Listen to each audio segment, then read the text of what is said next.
Hello student, हामी आज standing वेभको अन्तिम class standing wave on a stretch string discussion गर्दैछौँ। अघिल्लो क्लासमा हामीले अर्गन पाइपमा हुने स्ट्यान्डिङ वेभ डिस्कसन गऱ्यौँ। अर्गन पाइप भनेको के थियो? क्लोज पाइप र ओपन पाइप थियो। तिनीहरूको हार्मोनिक्स ओभरटोनहरू सिक्यौँ। त्यहाँ जस्तो कुरा सिक्यौँ अलमोस्ट त्यही नै छ। मेनली आजको क्लासमा हामीले डिस्कसन गर्ने म्याटर भनेको चाहिँ standing waves on stretch string भित्र स्ट्रेच स्ट्रिङ त्यो पनि fixed at both end, that is our syllabus. त्यसको लागि velocity of transverse wave on a stretch string मैले अगाडिको क्लासमा पनि फर्मुला मेन्सन गरेको छु। त्यही फर्मुलै लिएर जाने हो आज पनि। हामीले कुनै प्रुफ गर्नु पर्दैन अहिले। स्ट्यान्डिङ वेभ्स अन स्ट्रिङमा विभिन्न हुने हार्मोनिक्स ओभरटोन हैन, कति डिफ्रेन्ट मोड्स अफ भाइब्रेसन हुन्छ स्ट्रिङमा, and finally important questions related to this transverse vibration on a stretch string, त्यो डिस्कसन गरौँ होला। ल, वान बाई वान यसलाई हेरौँ। Velocity of transverse wave on a stretch string. अब transverse wave on a stretch string भनेपछि fixed at both end, हाम्रो syllabus त्यो हो। त्यसै हुनाले ल सपोज मैले एउटा यो फिक्स्ड एन्ड बनाएँ। यहाँ एउटा string is stretched between the two fixed support है। अब ट्रान्सभर्स भाइब्रेसन भनेको यहाँबाट डिस्टर्बेन्स यता गएको बेला मिडियमको पार्टिकलको भाइब्रेसन चाहिँ तलमाथि हुनु पर्यो। वेभ डिरेक्सनको परपेन्डिकुलरमा पार्टिकल भाइब्रेसन छ भने त्यो ट्रान्सभर्स वेभ हो। हामीले गिटारको तारमा, सोनोमिटरको वायरमा हैन ट्रान्सभर्स भाइब्रेसनहरू नोटिस गरिसकेका छौँ। त त्यही किसिमको ट्रान्सभर्स भाइब्रेसन नै हो। र what is the velocity of wave in this wire? त्यो भेलोसिटी निकाल्नको लागि चाहिँ हाम्रो फर्मुला छ velocity v equal to root under, त्यही इलास्टिक फ्याक्टर बाई इनर्सियल फ्याक्टरको टर्ममा सम्झिन पनि मिल्छ, root under t by mu भन्ने रिलेसन हामीले पढिसकेका छौँ। t भनेको चाहिँ tension applied on the string. t भनेको टेन्सन एप्लाइड। किन टेन्सन लगाउनु पर्यो त भन्दा हाम्रो स्ट्रिङलाई स्ट्रेच गर्नको लागि। हामी सोनोमिटरको प्र्याक्टिकल गर्दा के गर्थ्यौँ त? छेउमा 100 ग्राम, 200 ग्राम, 300 ग्राम लोडहरू झुन्न थप्दै जान्थ्यौँ नि। जति लोड थप्दै गयो उति नै टेन्सन बढ्दै जान्छ। टेन्सन भनेको वेट नै हो, यसलाई स्ट्रेच गर्न युज हुने। र यो म्यू भनेको चाहिँ हामीलाई थाहा छ, म्यू भनेको मास अपन लेन्थ भन्छौँ न्युमेरिकल्ली चाहिँ, मास पर युनिट लेन्थ हैन त। यो म्यूको नाम अर्को पनि छ, यसलाई हामी लिनियर डेन्सिटी पनि भन्ने गर्छौँ। Mu is also called linear density. Linear density mass by volume, हामी मेकानिक्सतिर डेन्सिटी भन्थ्यौँ नि। मास बाई लेन्थलाई पनि डेन्सिटी, तर length wise density, I mean linear density भन्ने चलन छ। Mass per unit length mu भनेको m अपन l भयो। अब स्ट्रिङको कुरा छ हाम्रो त, स्ट्रेच स्ट्रिङ है। अब स्ट्रिङको लागि म्यूको एउटा फर्मुला पनि हामी डेभलप गरौँ न त। कस्तो हुन्छ भन्दा, ल मास हामीले लेख्नु पर्यो भने मासको फर्मुला त volume into density, volume into density भने मैले। अब स्ट्रिङ भनेपछि त सिलिन्ड्रिकल सेपको हुन्छ हैन, सर्कुलर क्रस सेक्सन हुन्छ। त्यसो हुनाले सिलिन्डरको भोल्युमलाई हामी cross sectional area into length गर्न मिल्छ, अनि डेन्सिटी रो छँदैछ। सो मासको तल मैले लेन्थ ल्याएँ भने यतातिर के भयो भन्दा ए रो भयो है। ए रो अथवा रो ए जे भनेर सम्झे पनि भयो। र यो m बाई l मैले जे लेखेँ यो नै एक्चुअली के हो त, मास पर युनिट लेन्थ म्यू भयो। त म्यू भनेको रो ए रहेछ। सो यो म्यूको ठाउँमा हामी रो ए लेखेर चाहिँ रिलेसनलाई अलिकति अगाडि बढाउँ त। यो पार्टलाई मैले हटाइदिएँ एकचोटि है त। ल, त हाम्रो फर्मुला थियो velocity v is equal to root under भित्र t बाई म्यू थियो। र भर्खर के पाइयो त भन्दा t म्यूको ठाउँमा त रो ए भनौँ अथवा ए रो भनौँ हैन। ए भनेको के? क्रस सेक्सनल एरिया, र स्ट्रिङको क्रस सेक्सनल एरिया त सर्कुलर हुन्छ। सो यसलाई डायमिटरको टर्ममा हामी पाई डी स्क्वायर बाई 4 लेख्न मिल्छ।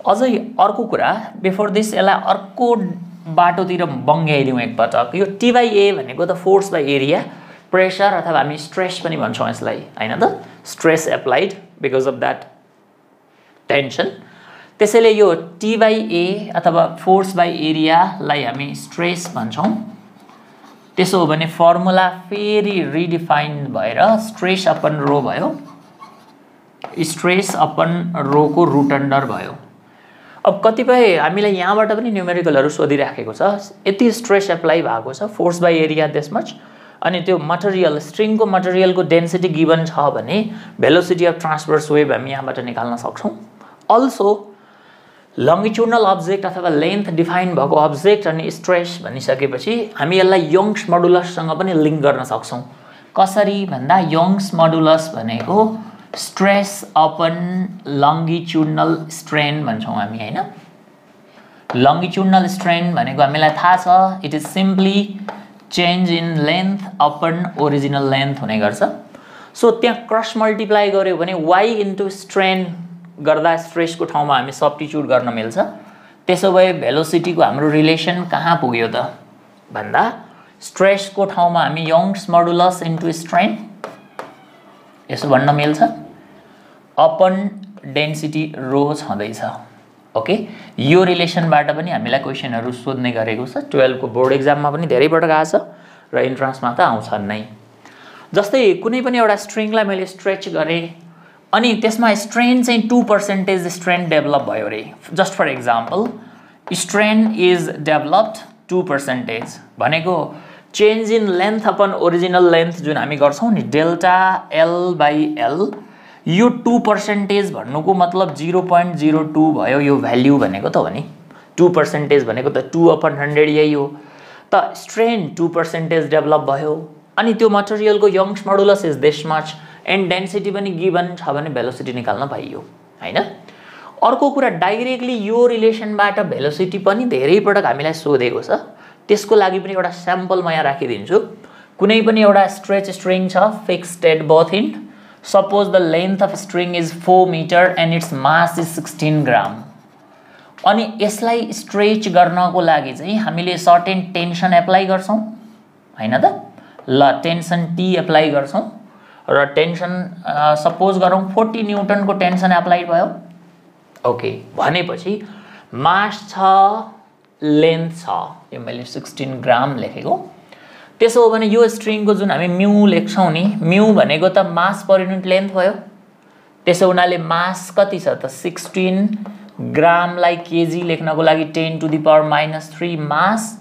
अपन लेन्थ यति गर्यो भने हाम्रो म्यू को भ्यालु आइहाल्यो है अनि एप्लाइड टेन्सन छ भनिसकेपछि त भेलोसिटी को फर्मुला सिधा root under T by mu गर्न पाइयो त म्यू थाहा छ T थाहा छ भनेपछि भेलोसिटी अब सबै कुरा हामीले SI युनिटमै गरेको छौं भनेपछि समथिङ मिटर पर सेकेन्ड को रूपमा चाहिँ भेलोसिटी आउने गर्छ है ल अब यो फर्मुला जुन हाम्रो अघिको थियो नि त्यसलाई डेन्सिटी र डायामिटर को टर्ममा पनि हामी ट्विस्ट गर्न सक्छौं कसरी भन्दा हाम्रो जुन भेलोसिटी को फर्मुला छ हाम्रो भेलोसिटी v भनेको root under T by rho a भने नि मैले यो a लाई चाहिँ हामी डायामिटर को फर्ममा किनकि पाई d स्क्वायर बाइ 4 गर्यो भने क्रस सेक्सनल एरिया आउँछ हैन त त्यसो हुनाले T अपन रो a भनेको के भयो पाई d स्क्वायर बाइ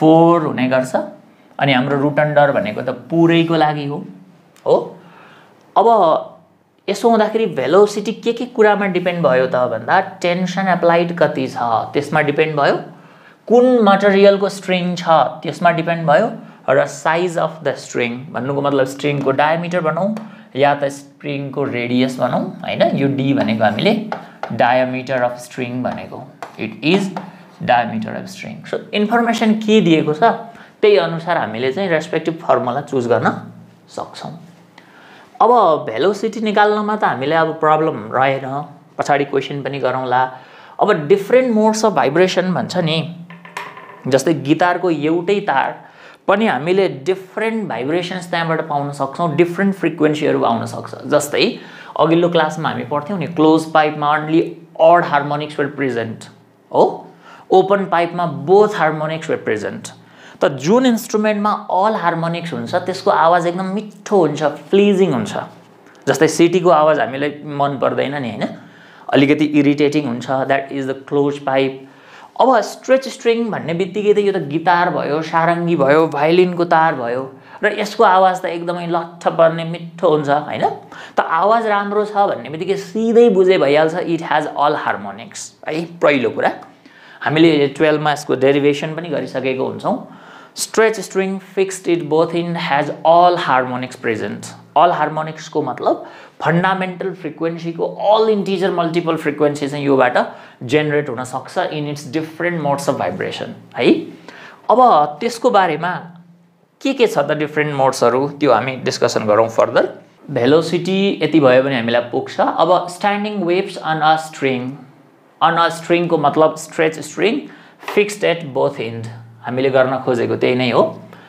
अब यसको लागि हाम्रो स्ट्रिङलाई मैले फिक्स गरिदिँदै छु है त। फिक्स त इट इज अलरेडी फिक्स्ड, तै पनि दुवैतिर यसलाई मैले ल एउटा रिजिड सपोर्टमा अड्याएर राखेँ यसरी। ल दुईतिरै फिक्स्ड एन्ड छ। हाम्रो सोनोमिटरको वायर एकचोटी सम्झौँ त, एकातिर त्यो मेटलको नटमा टाइटै हुन्छ, अर्कोतिर पनि के हुन्छ त हुक जोडेको पोइन्टमा फिक्सै गरेको हुन्छ। टेन्सन थपिरहे पनि लेन्थ टोटल लेन्थ चाहिँ त्यही हुन्छ।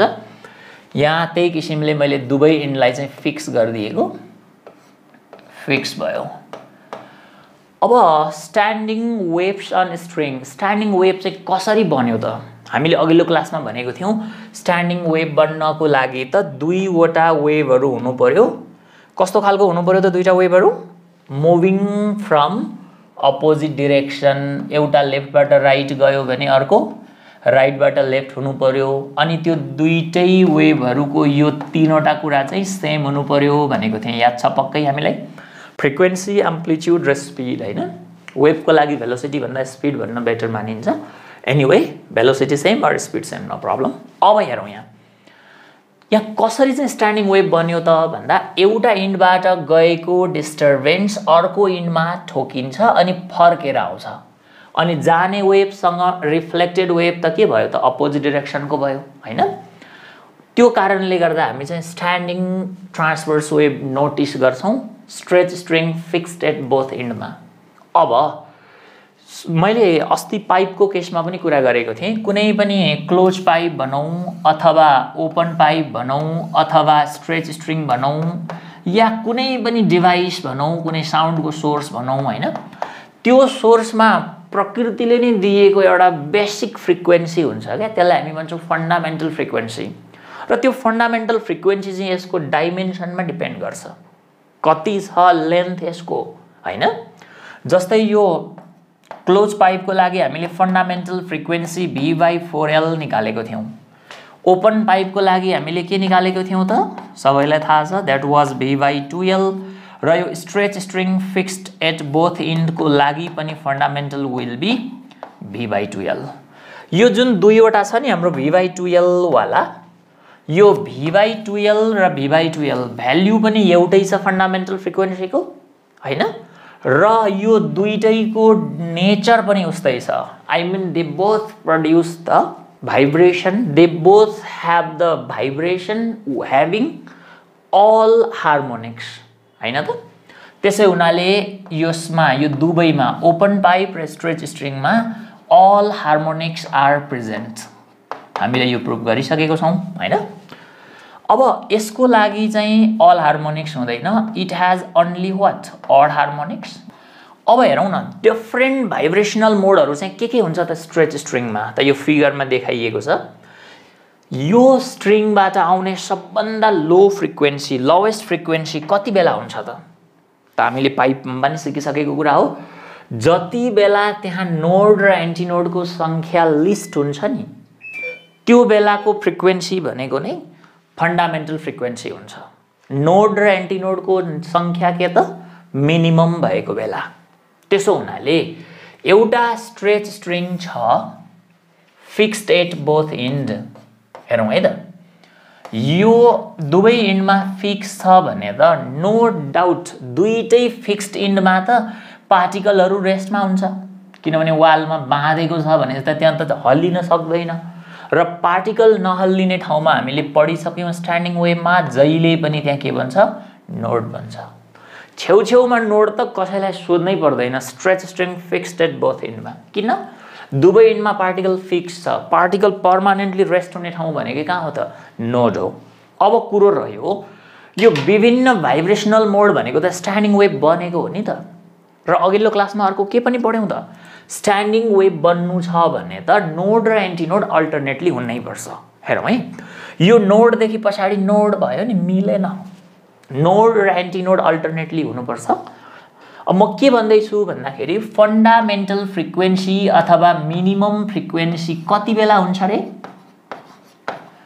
त्यति बेला जति बेला नोड र एन्टिनोडको संख्या लिस्ट पोसिबल हुन्छ अब यहाँ छेउछेउमा नोड त बनाउनै पर्यो to cover the whole length हैन अनि स्ट्यान्डिङ वेभ नबनिकन त यहाँनेर फ्रिक्वेन्सी जेनेरेट भएन त्यो कारणले गर्दा नोड र एन्टिनोड अल्टरनेटली पनि हुनु पर्यो र लिस्ट संख्या पनि हुनु पर्यो त्यसको लागि हामीलाई बीचमा एन्टिनोड भयो भने कुरो मिलिहाल्यो हेरौँ त नोड एन्टिनोड नोड अल्टरनेट पनि छ र यो भन्दा कम नम्बर अफ नोड एन्ड एन्टिनोड हामीले बनाउनै सक्दैनौं एन्टिनोडलाई हटाइदिउँ न त भन्यो नोडदेखि पछाडि नोड हुनै मिल्दैन स्ट्यान्डिङ वेभमा हुन त अरु धेरै बनाउन मिल्छ हेरौँ न नोड भयो हैन यहाँ एन्टिनोड अनि यहाँ नोड अनि यहाँ एन्टिनोड अनि यहाँ नोड धेरै बनाए पनि हुन्छ तर जति धेरै नोड एन्टिनोड हुँदै जान्छ उति नै धेरै भाइब्रेसन हुन थाल्छ र हायर फ्रिक्वेन्सी आउँछ तर हामी के खोज्दै छौं त्यो इन्स्ट्रुमेन्टमा भएको मिनिमम फ्रिक्वेन्सी फन्डामेन्टल फ्रिक्वेन्सी पत्ता लगाउँदै छौं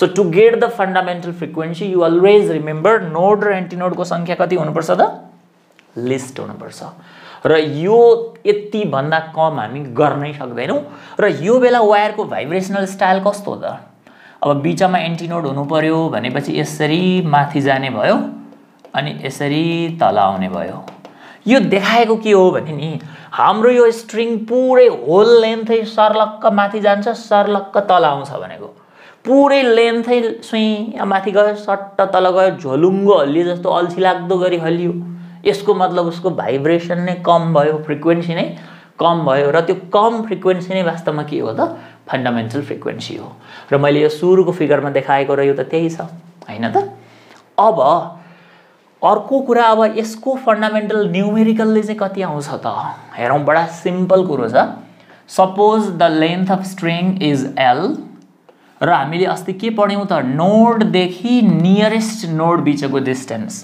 अथवा एउटा एन्टिनोडबाट अर्को एन्टिनोडको डिस्टेन्स भनेको त जहिले पनि कति हुन्छ त λ/2 हुन्छ अब त्यसो भए यो त हाम्रो पहिलो पटकको भाइब्रेसन हो नि फन्डामेन्टल फ्रिक्वेन्सी f1 को लागि त्यसो भए करेस्पोन्डिङ वेभलेन्थलाई λ1 भन्न पाइन्छ सो यो फिगरबाट हामी के देख्यौं त भन्दा l भनेको त λ1/2 भयो नि हैन त्यसो हो भने यहाँबाट चाहिँ λ1 = कति त 2l भयो र हाम्रो मेन उद्देश्य त फन्डामेन्टल फ्रिक्वेन्सी निकाल्नै हो नि त किनभने फन्डामेन्टल थाहा छ भने बाँकी त फर्रै आइहाल्यो नि त्यसैको इन्टिजर मल्टिपल हुन्छ because it has all harmonics गिटारको आवाज सारङ्गीको आवाज क्या मिठो छ आवाज मिठो इट हैज अल हार्मोनिक्स यसरी सम्झे हुन्छ मुरली बाँसुरी ओपन पाइप आवाज मिठो अल हार्मोनिक्स सिटी रेजोनेन्स ट्युब आवाज नमिठो it has only odd harmonics all harmonics sweet sound आवाज भन्ने बुझौं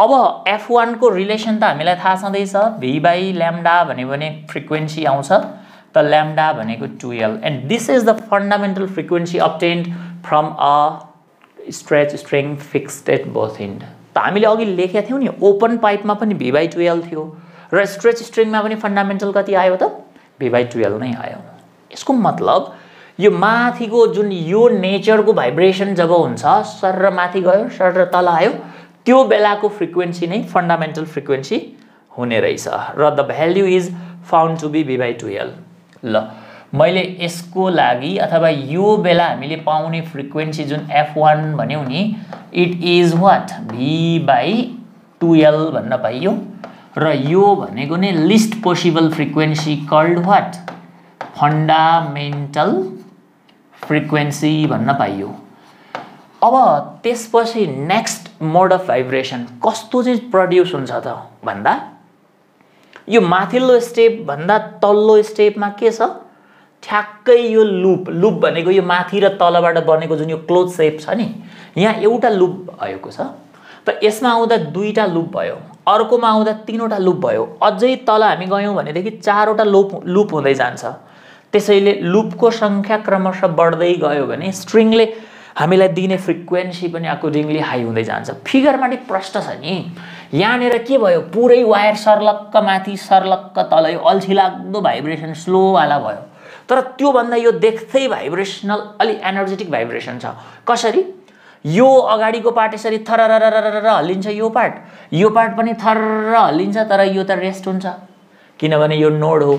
अनि छेउछेउमा त मैले अघि भने जस्तो यहाँ पनि नोड, यहाँ पनि नोड, यहाँ पनि नोड, अनि यो बिचको यो एम्प्लिट्युड हाइएस्ट भएको यो सेक्सन, यो एन्टी नोड, त यो पनि के भयो, एन्टी नोड भयो।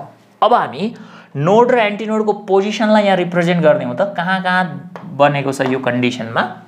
यो छेउछेउमा त कसैलाई सोध्नु पर्दैन, यो त नोड प्रष्ट भइगयो, यो नोड भयो, यो छेउको नोड भयो, दुवै एन्ड त फिक्स्ड भएको कारणले गर्दा पार्टिकल हल्लिँदैन, त नोड भयो, सकिहाल्यो। अब यो पहिलो केसमा चाहिँ यो जुन म्याक्सिमम एम्प्लिट्युड भएको पार्ट हाम्रो के अरे, एन्टी नोड, यसको लागिलाई यो नोड भयो, दुईटाको मिटिङ पोइन्ट, त यो सेक्सन के भयो, एन्टी नोड भयो, त यो पनि के भयो, एन्टी नोड भयो, यो एन्टी नोड, फेरि मिटिङ पोइन्ट नोड, अनि यो चाहिँ एन्टी नोड, अनि यो नोड, अनि यो एन्टी नोड। ल यो पिक्चर राम्रोसँग एनालाइसिस गरौँ त, 1 मार्क्सको क्वेसन त सबै सर्लकै यहीँबाट देखिन्छ। के छ ल हेरौँ। पहिलो कन्डिसनमा भन्दा दोस्रो कन्डिसनको भाइब्रेसन नै ज्यादा छ, यतापट्टि थर्र कामिरहेछ, यता पनि त्यसरी नै कामिरहेछ। सो यो बेलाको फ्रिक्वेन्सी प्रिभियसको भन्दा पक्कै बढी हुनुपर्छ र हामीले 12 मा पढि पनि सकेका छौँ। यो बेलाको frequency will be just double of the fundamental frequency, होइन त? कति हुन्छ त यसको, ल म्याथमेटिकल वे नै सिकौँ न त।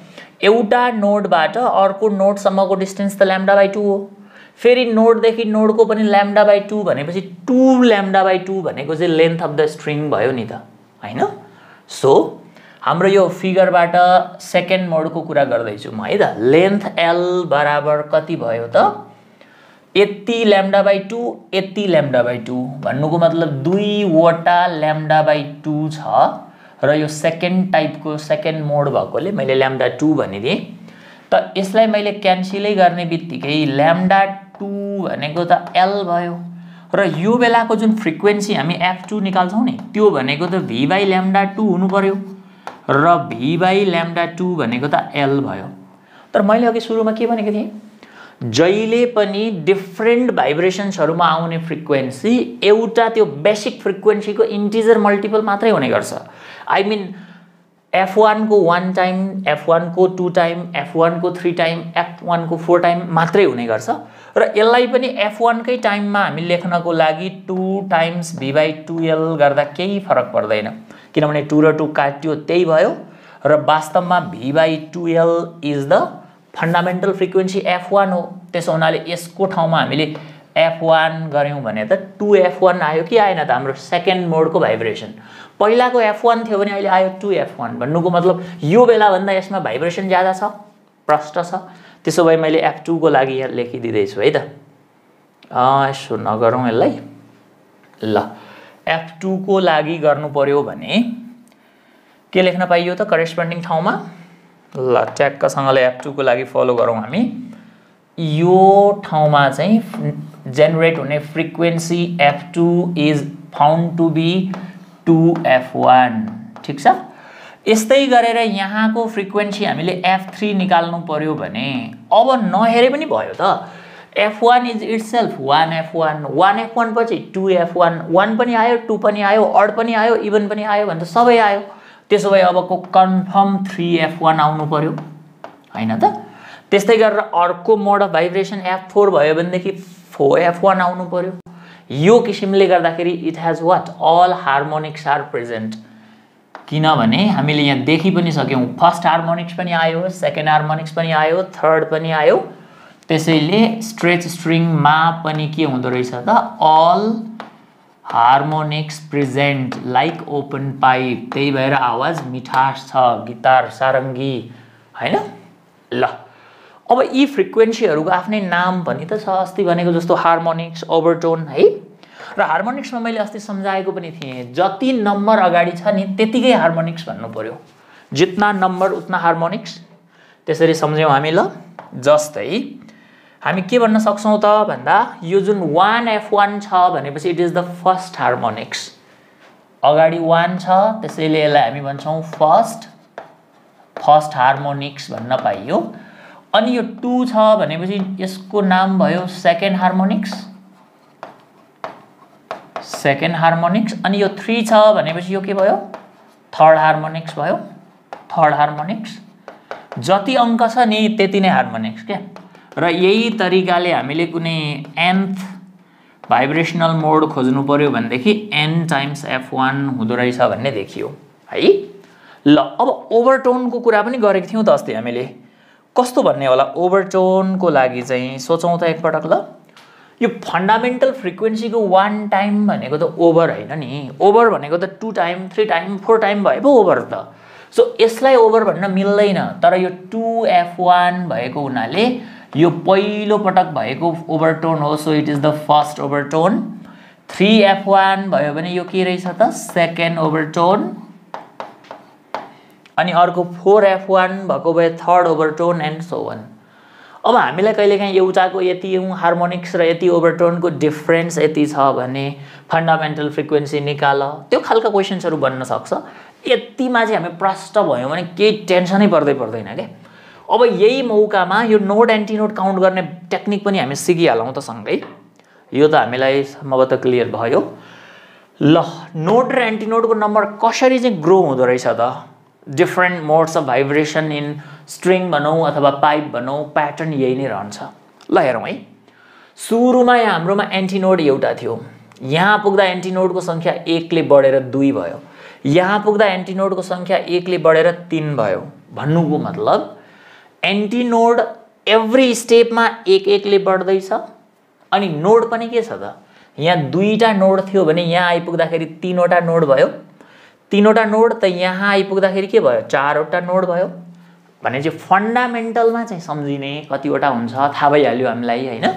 त्यसपछि एभ्री स्टेपमा जाँदा नोडको सङ्ख्या पनि 1 ले बढ्दै जान्छ र एन्टिनोडको सङ्ख्या पनि के देख्यौँ हामीले?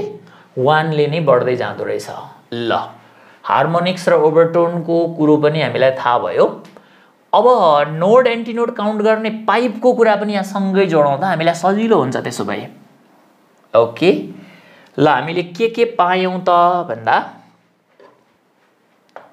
फन्डामेन्टल, सबैको फन्डामेन्टलको पिक्चर एकचोटिमा सरर सम्झाइदिन्छु ल कस्तो प्रकारको देखिन्छ फन्डामेन्टलको भनेर। जस्तै यो हाम्रो भयो क्लोज पाइप। यसमा चाहिँ फन्डामेन्टल हुनु भनेको त minimum number of nodes and antinode हुनु पर्यो।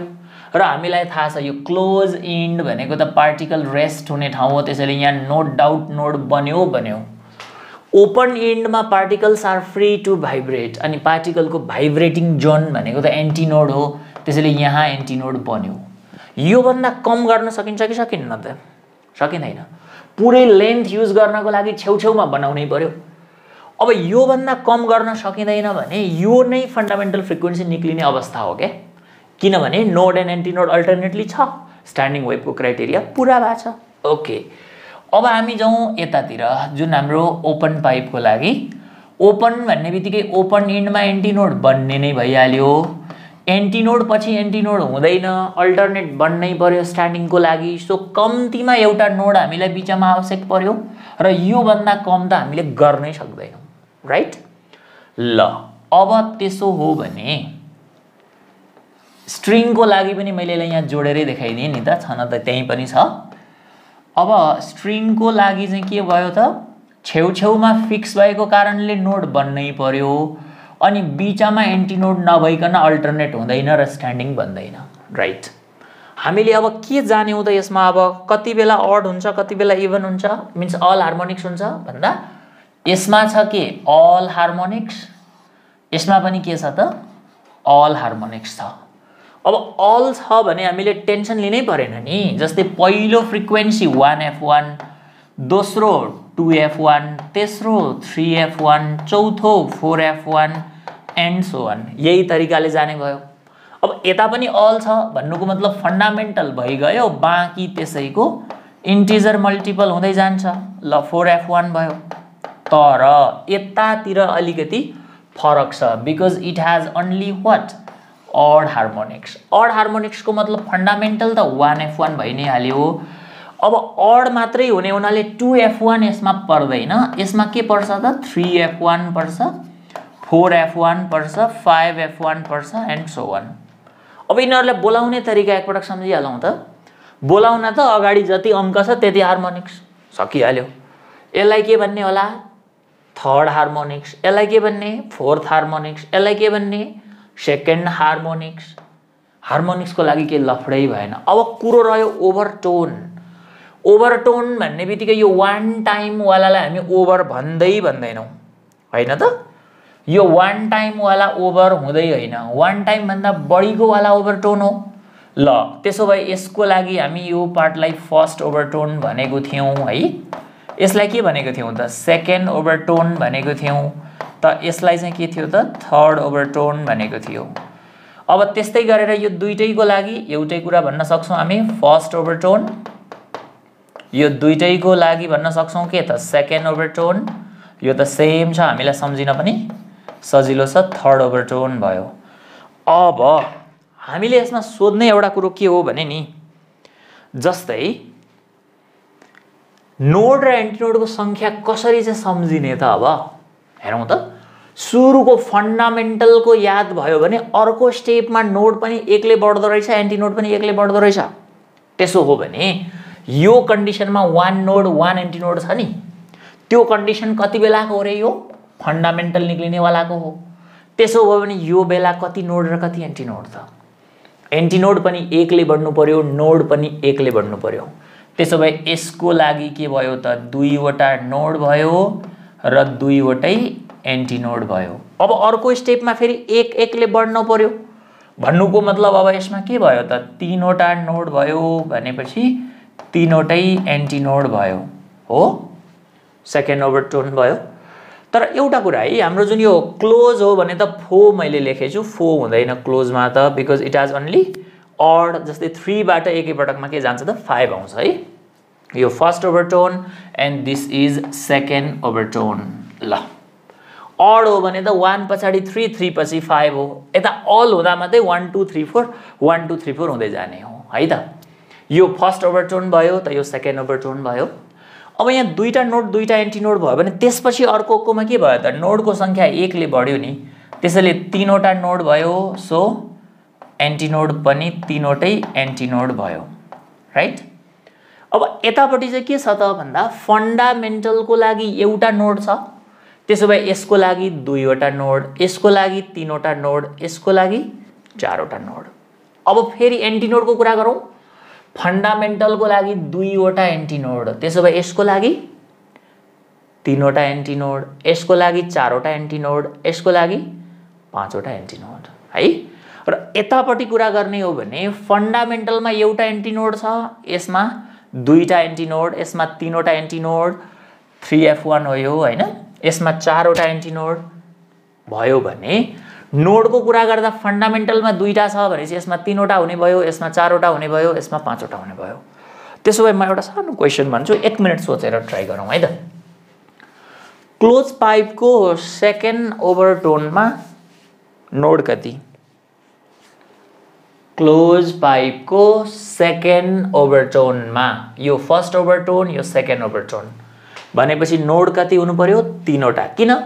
सुरुकोमा एउटा छ, सेकेन्ड ओभरटोन भनेको तेस्रो भाइब्रेसनमा आएको फ्रिक्वेन्सी हो, त पहिलोमा एउटा छ त यसमा दुईटा छ, यसमा तीनवटा छ राइट। अब यही तरिकाले सबैको हामी सम्झिन सक्छौं। अनि यो स्ट्रिङमा अलिकति फर्दर फोकस गरौँ त हामी एकपटक फेरि अरु के छ त अल हार्मोनिक्स त भयो हैन। यो सुरुको भाइब्रेसनलाई हामीले कुन भन्यौ रे? फर्स्ट हार्मोनिक्स भन्यौ, दोस्रोलाई सेकेन्ड हार्मोनिक्स, तेस्रोलाई third harmonics and so on. अब यही कुराको लागि एकपटक फेरि हामी सोचौं त यहाँ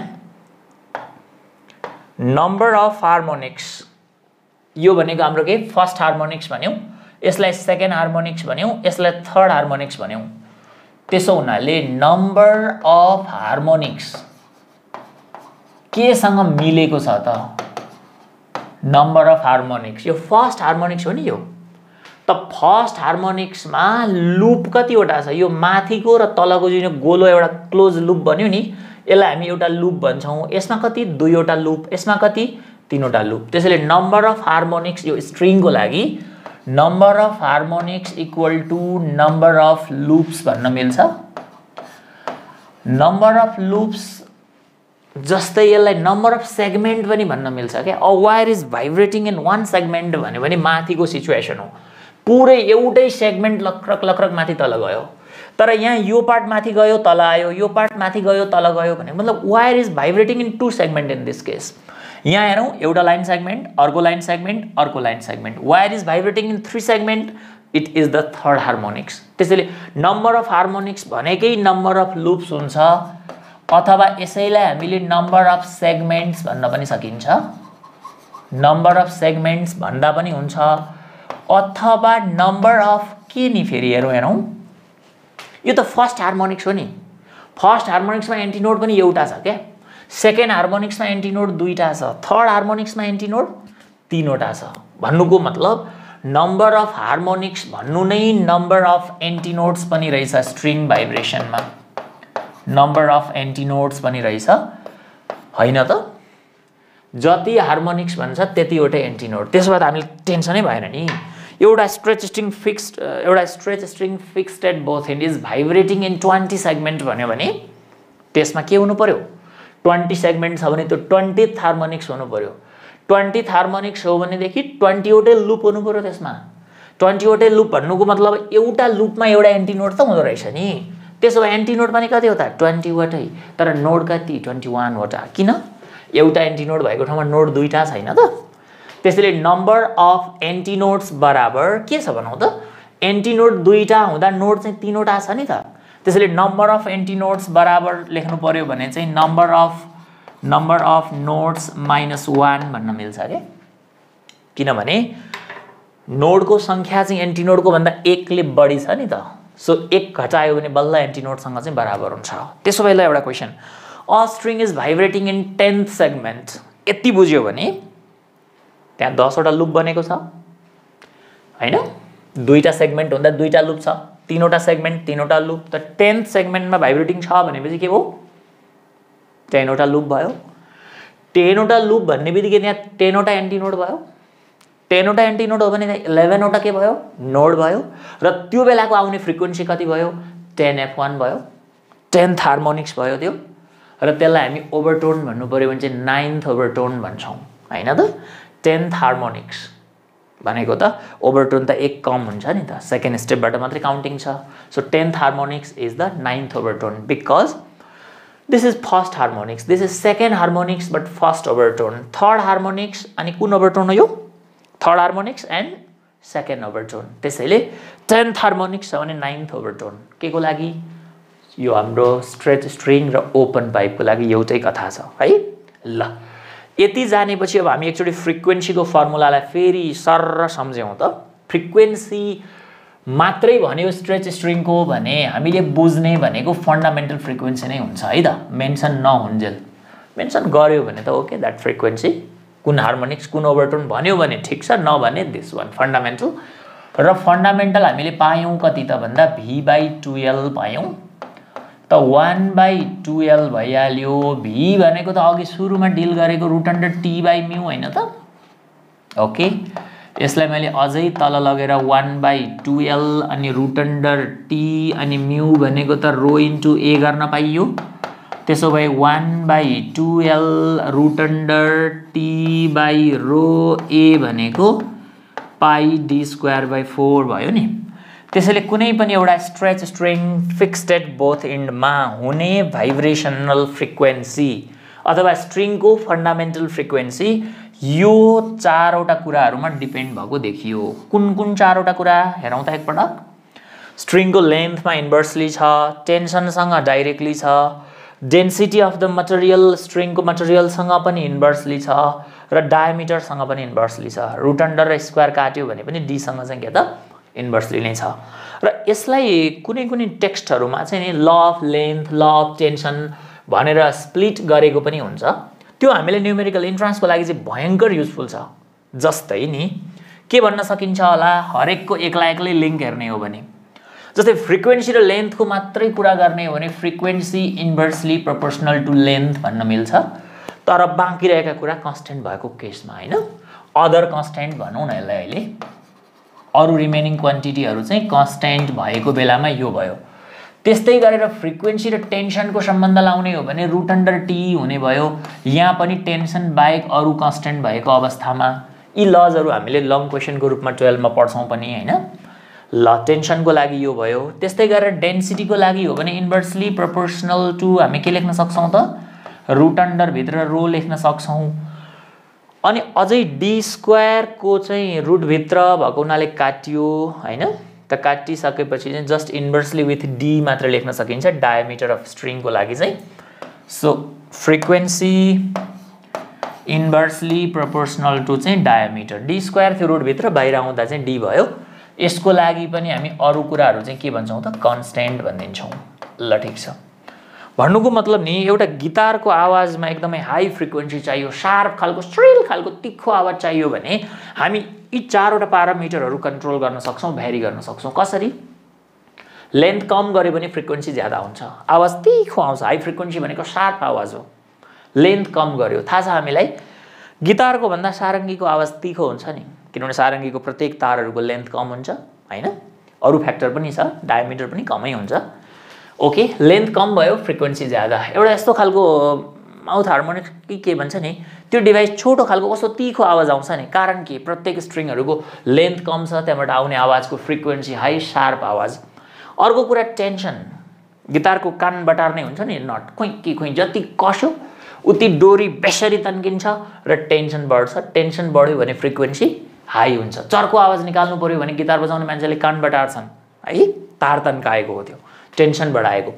अर्को कुरा inversely with the material density, भन्नुको मतलब यो चाहिँ कस्तो केस भन्दा गिटारको लागि हामी एट द्याट मोमेन्ट चाहिँ गर्न सक्दैनौँ, तारै रिप्लेस गर्नु पर्यो नि, डेन्सिटी नै फरक भएको। पहिला हाई डेन्सिटीवाला मटेरियल थियो, मैले लो डेन्सिटीवाला एल्युमिनियमको तार राखिदिएँ भने चाहिँ डेन्सिटी घटेको कारणले फ्रिक्वेन्सी बढ्छ भन्ने बुझियो। र लास्टमा डायमिटर, मसिनो तार छ भने आवाज तिखो आउँछ भनेको त हो नि, थाहा छ हामीलाई। गिटारको सबसे तल मसिनो तार हुन्छ नि, ट्याङ्ग हिर्कायो भने टिङ गरेर तिखो आवाज आउँछ, डायमिटर कम हुँदा फ्रिक्वेन्सी बढी भएको। तर सबसे माथिको मोटो तारले हिर्कायो भने कस्तो आवाज आउँछ, बुडुम गर्छ हैन, फ्ल्याट आवाज आउँछ।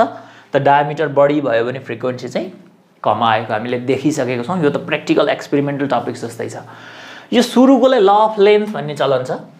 अब यो टेन्सनसँग सम्बन्धित देखियो त law of tension, law of density, law of diameter हैन, यीहरू पनि हामी न्युमेरिकलमा इन्डिभिजुअल लिङ्क प्रयोग गर्न चाहिँ सक्छौँ।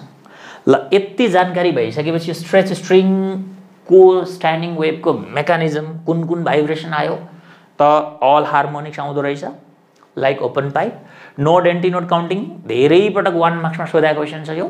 Okay, that you can do. अनि बाँकी रहेको यिनीहरूसँग सम्बन्धित केही क्वेसन्सहरू चाहिँ अब हामी रिमेनिङ कन्टेन्टमा हेरौँला। ल अब हामी क्वेसन एन्सरतिर जान्छौँ।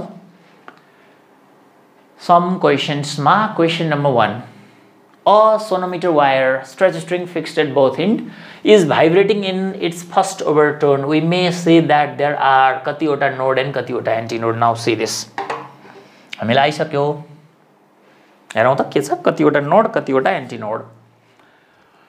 सोनोमिटर wire is vibrating in its first overtone. First overtone भनेको कुन हो त, त्यो सेकेन्ड मोड अफ भाइब्रेसन हो हैन। सोनोमिटर वायर भनेको त त्यही फिक्स्ड एट बोथ इन्डवाला हो नि त, यही होइन त, यही हो। अब यसको फन्डा छेउछेउमा त नोड बनेकै हो, अनि बिचमा एउटा एन्टिनोड भएको त त्यो फन्डामेन्टल फ्रिक्वेन्सी हो। तर हामीलाई के चाहिएको छ, फर्स्ट ओभरटोन भनेको त यसको सेकेन्ड हार्मोनिक्स चाहियो नि। र पहिलोमा एउटा लुप थियो भने अब दोस्रो भन्ने बित्तिकै त यसमा दुईवटा लुप हुनु पर्यो क्या, ट्याक्क दुईवटा लुप हुनु पर्यो। फर्स्ट ओभरटोन भनेको सेकेन्ड हार्मोनिक्स, अघिको सेकेन्ड फिगर होइन त। ओके, अब छेउछेउमा नोड त बनि नै गयो हैन, दुईवटा काटिएको ठाउँमा यहाँ पनि नोड, अनि यहाँ एन्टिनोड, अनि यहाँ पनि के भयो त, एन्टिनोड भयो। भनेपछि a sonometer wire is vibrating in its first overtone means यो किसिमले भाइब्रेट गर्दा त्यहाँ देख्यौँ हामीले तीनवटा नोड र दुईवटा एन्टिनोड, 3 नोड्स एन्ड 2 एन्टिनोड्स हो। त्यसो हुनाले हाम्रो एन्सर चाहिँ बी भयो। जहिले पनि के हुन्छ, नोडको संख्या भन्दा एन्टिनोडको संख्या 1 ले कम चाहिँ हुँदो रहेछ। यहाँ नोड चाहिँ 3वटा अनि एन्टिनोड चाहिँ 4वटा भएपछि त यो यहाँ होइन, हाम्रो ओपन पाइपतिर चाहिँ यस्तो कथा आउँछ हैन। किन ओपन पाइपमा चाहिँ के थियो होला, छेउछेउमा चाहिँ दुईवटा एन्टिनोड बन्थ्यो अनि बीचमा एउटा नोड हुन्थ्यो फन्डामेन्टल निक्लिने बेलामा, राइट। डिफरेन्स भनेको यही हो क्या, दुवैमा अल हार्मोनिक्स हो, नो प्रब्लम। तर यसको छेउछेउमा नोड बीचमा एन्टिनोड हुन्छ फन्डामेन्टलको लागि, यसमा चाहिँ छेउछेउमा एन्टिनोड र बीचमा नोड हुन्छ फन्डामेन्टलको लागि। त्यसैले यहाँ यो दुवैमा हार्मोनिक्स चाहिँ अल नै हुन्छ। अनि फर्स्ट ओभरटोन भनेको सेकेन्ड हार्मोनिक्स हो। सेकेन्ड हार्मोनिक्स भनेको स्ट्रिङमा दुईटा लुप भयो, so we got the answer this one है। ल यो त हाम्रो अहिलेको पिक्चरबाट क्लियर डिस्क्रिप्सन भयो। नम्बर 2 ले भन्छ frequency of vibration of sonometer wire gets doubled if. अब हेरौँ है, फ्रिक्वेन्सी डबल गर्नको लागि त हाम्रो फर्मुलाले के भन्दैछ, 1/2L रुट अन्डर T/ρA भन्दैछ हो। फ्रिक्वेन्सी डबल गर्ने कुनै एउटा प्यारामिटर चलाएर के गर्न सकिन्छ त, एउटा सिधा कुरा लेन्थलाई मैले हाफ गरिदिएँ भने त्यो 2 उल्टेर माथि जान्छ त फ्रिक्वेन्सी डबल भयो। एउटा लेन्थ हाफ गरे पनि हुन्छ। टेन्सनको कुरा गर्ने हो भने चाहिँ नि फ्रिक्वेन्सीलाई डबल गर्नु पर्यो भने यो टेन्सनलाई 4 गुणाले बढाउनु पर्छ, किनभने रुट भित्रको 4 बाहिर आउँदा 2 हुन्छ र फ्रिक्वेन्सीको भ्यालु डबल भयो। अब ल मानौ तारै बदल्यौँ, डेन्सिटी नै फरक गरिदियौँ भने चाहिँ फ्रिक्वेन्सी डबल गर्नको लागि त यहाँ अगाडि 2 भन्ने नम्बर लेख्नु पर्यो। त्यसको लागि हामीले डेन्सिटी चाहिँ के गर्नु पर्यो, 4 टाइम्सले घटाउनु पर्ला नि हैन। किनभने यहाँनिर तलतिर बाई 4 गर्यो भने त्यो उल्टेर माथि जान्छ, रुट भित्रको 4 2 भएर बाहिर आउँछ। त्यसरी नै एरिया पनि हामीले चाहिँ बाई 2 गर्यौँ भने, के बाई 4 गर्यो भने त्यही 4 चाहिँ रुट 4 को बाहिर आएर 2 हुने गर्छ। अब कुनै एउटा प्यारामिटर नै सोधेको होला सायद, frequency gets doubled if tension is doubled अरे। टेन्सनलाई डबल गर्यो भने त 2 रुट भित्र भएर रुट 2 टाइम्सले पो बढ्यो त हैन, रुट 2 टाइम्सले मात्रै बढ्ने गर्छ। टेन्सन डबल गर्दाखेरि रुट 2 टाइम्सले बढ्छ, तर हामीलाई फ्रिक्वेन्सी डबल चाहिएको छ, सो यो एन्सर होइन। टेन्सन इज हाफ रे, टेन्सनलाई हाफ गर्यो भने f/√2 हुने भयो नि, यो 2 तल आउँछ अनि 1/√2 टाइम्स हुन्छ। त्यसैले यसो गर्दा 1/√2 हुन्छ। हामीले डबल त पाएनौँ।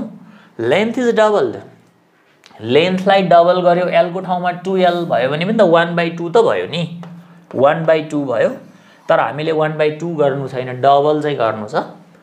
अनि अप्सन डी ले भन्छ लेन्थ इज हाफ्ड, पक्कै यही हो। किनभने लेन्थलाई आधा गर्यो भने त्यो 2 उल्टेर माथि गयो त प्रिभियस भ्यालुलाई डबल गर्यो, सो लेन्थ इज हाफ्ड भन्न मिल्यो, राइट। अब अर्को क्वेसनमा जाउँ हामी। नम्बर 3 ले भन्छ a string of length L is stretch between 2 points and harmonic waves are set up in the string. Standing wave is set up in the string actually. The wavelength of the second harmonics is, second harmonics भनेको कुन भयो, यो हाम्रो दोस्रो स्टेपकै भयो। String हो, all harmonics हुन्छ। त्यसो भए यो पनि हामीले अघि कुरा गरे जस्तै कन्टेन्ट नै भयो। कसरी, किन हेरौँ त। स्ट्रिङ छ, यहाँनिर हामीलाई के दिएको छ भन्दाखेरि दुईटा एन्डमा फिक्स त भइहाल्यो। The wavelength of second harmonics रे क्या।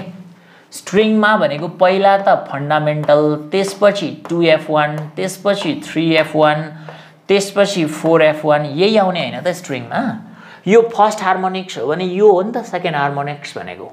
त 2f1 आउनको लागि फर्स्ट हार्मोनिक्समा एउटा लुप थियो, यसमा दुईटा लुप हुनु पर्यो। यसमा कति, 3वटा लुप, यसमा 4वटा लुप है। त सेकेन्ड हार्मोनिक्स भन्ने बित्तिकै नो डाउट यहाँनिर 2वटा लुप हुनु पर्यो, 2वटा सेगमेन्ट हुनु पर्यो, 2वटा एन्टिनोड हुनु पर्यो र 3वटा नोड हुनु पर्यो हैन त।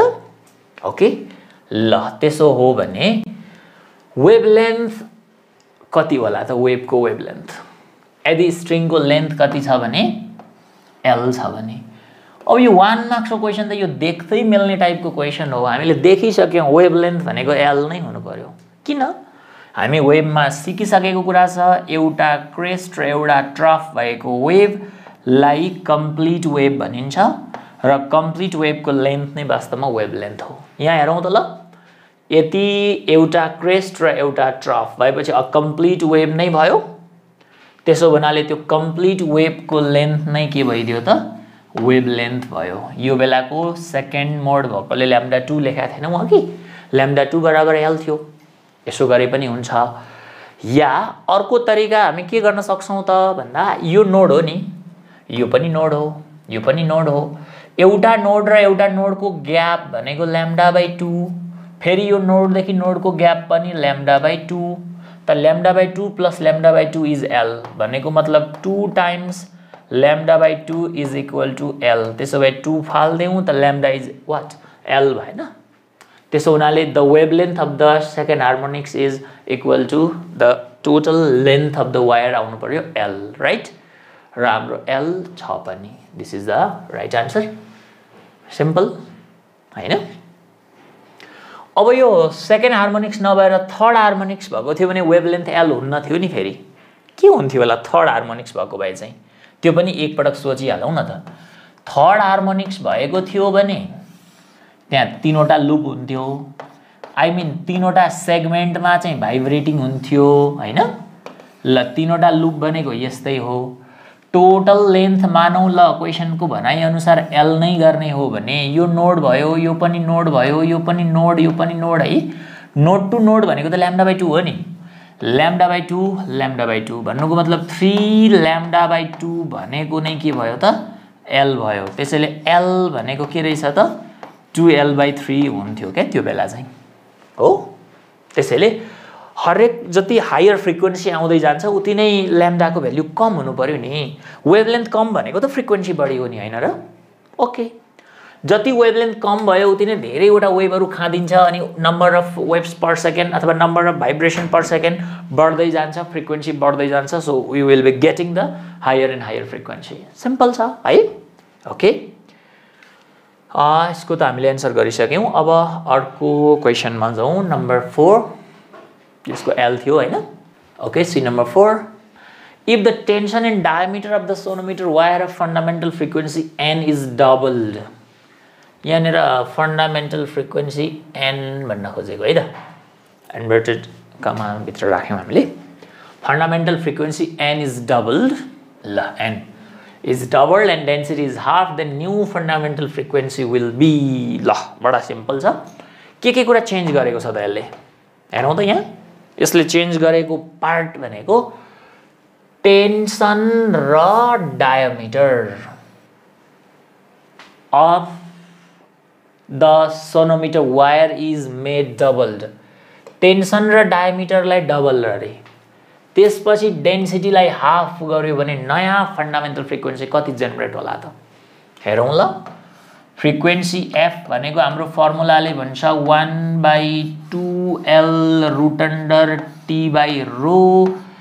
πd²/4 गरे मैले। यो डायमिटर पनि डेन्सिटी पनि सबै चलाएको छ नि।